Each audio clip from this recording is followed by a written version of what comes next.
ज्ञानी जी ने बहुत सी बातें आपको मानवता की बताई है। और ये जो मंच है, गुरु जी की जयंती हम लोग आज मनाने के लिए यहाँ एकत्रित हुए हैं। जब गुरु जी की बात आती है तो हम ब्राह्मणवाद पर जरूर आते हैं। वो इसलिए आते हैं कि हमारे गुरु जी की जब हम जीवनी पढ़ते हैं तो पता चला कि उनको बहुत सी कठिनाइयों का सामना करना पड़ा अंधविश्वास पर। और अंधविश्वास आज भी है। कोविड-19 जब आया उसके बाद में एक वैक्सीन निकली जो हम सभी ने 2 लगाई, तीसरी हम लोगों ने लगाई नहीं, कि हमारे अंदर में एक भावना आ गई कि इससे लोगों को बीमारियां होती हैं, इससे आयु कमती है। तो मेरे को भी हार्ट अटैक आया, शायद उससे ही हो। और एक वैक्सीन हमें लगी 4000 साल पहले मनुवादियों की, जो आज तक हम लोग निकल नहीं पाए। वो वैक्सीन इस वैक्सीन से ज़्यादा खतरनाक थी। हमारे बहुत से साथी यहाँ बोलते हैं, और कहा भी हमारे वक्ता ने कहा कि एक हमारे यहाँ पुजारी बैठे हुए हैं, वो हमारी कास्ट के, हमारी जात के हैं, वो पूजा करते हैं।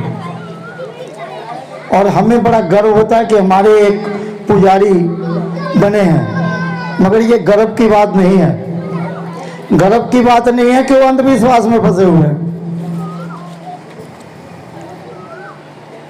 उनको जो ज्ञान है, ब्राह्मणवाद उनसे ज्ञान लेने नहीं आएगा। हम उनको अपने उच्च स्थल पर बैठाते हैं कि हमारे वो महात्मा हैं।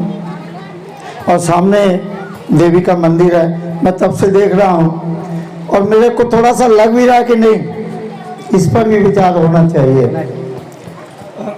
हिंदू धर्म में हर कोई भी देवी देवता उसको एक व्हीकल दिया गया है, एक सवारी दी गई। गणेश जी को घोड़े दे दिया चूहा, सरस्वती को उल्लू, नहीं इनको दिया उल्लू और उनको दिया हंस। तो इसी तरह सबको दिया गया। तो एक कोई बेचारा खूब भगत था शीतला माता का, तो उनकी मूर्ति के सामने बैठ गया, बोला माँ मेरे को घोड़ा दे दो। तो वो बेचारा पुजारा जो बेचारे सामने बैठा हुआ था, भगत तो बड़ा सच्चा था, और माँ तो माँ है, तो माँ ने उसको 2-3 बार उसको धक्का मारा कि उड़ यहाँ से, मगर वो नहीं, बोला मैं तो यहाँ से घोड़ा लेके ही जाऊंगा। लास्ट में माँ तो देवी, तो माँ को प्रकट होना पड़ा। तो माँ ने उसके एक थप्पड़ मारा, बेवकूफ मैं तो खुद गधे पे बैठी हूँ, तुमको घोड़ा कहाँ से दूँ। तो आज जो आप अपनी मानता जो करते हैं, हमारी माँ बहनें बैठी हैं, हम जब अपना जीवन का सौदा करते हैं, किसी को जब हम गुरु बनाते हैं तो हम देखते हैं उसको कि लायक है। यदि हमारा गुरु ग्रंथ साहब में गुरु जिना के अंधले, जिनके गुरु अंधे हो तो सिख उसका कैसा होगा। तो उनको उठना पड़ा कि भाई ये तो खुद घोड़े पे बैठी, गधे पे बैठी हुई है, तो मेरे को घोड़ा कहाँ से देगी।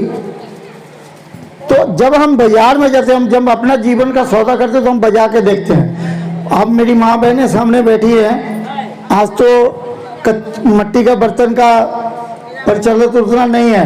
जब पहले बाजार में जाते थे तो उसको बजा के देखते थे कि बजता है, यदि उसे ढन ढन का आवाज़ ठीक से नहीं आता तो बोले ये फटा हुआ, तो हम छोड़ देते हैं। जब हम अपना जीवन का सौदा करेंगे उस टाइम में हम गुरु को क्यों नहीं ठीक से चुनेंगे।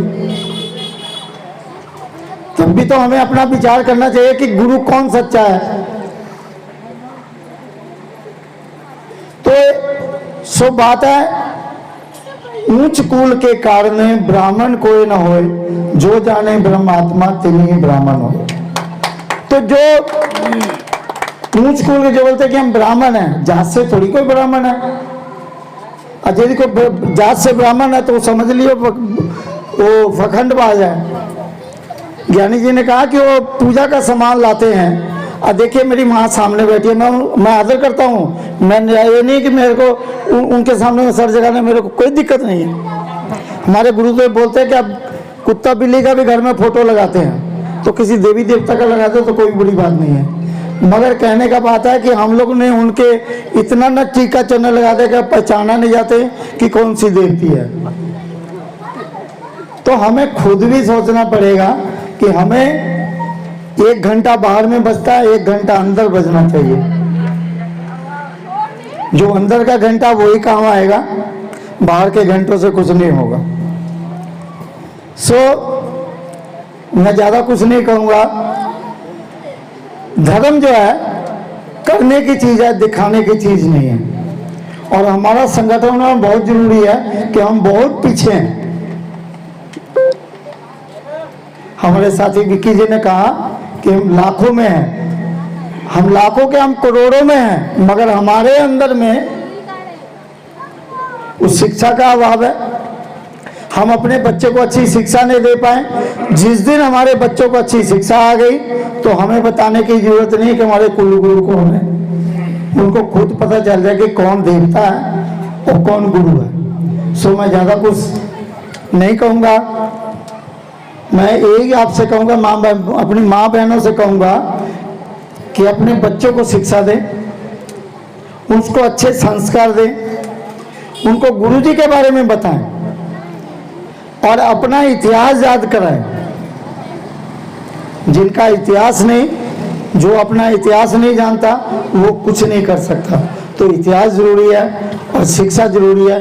एक कह के मैं अपना वक्तव्य समाप्त करता हूँ। जय गुरुदेव, धन गुरुदेव। धन्यवाद जक्षी जी को।